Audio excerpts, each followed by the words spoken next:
Capital Kids.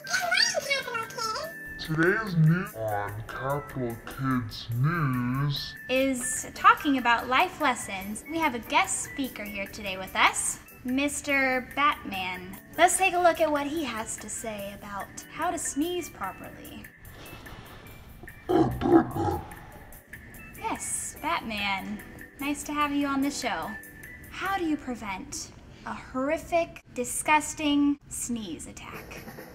Well, Christina, preventing a sneeze is much like dealing with a criminal.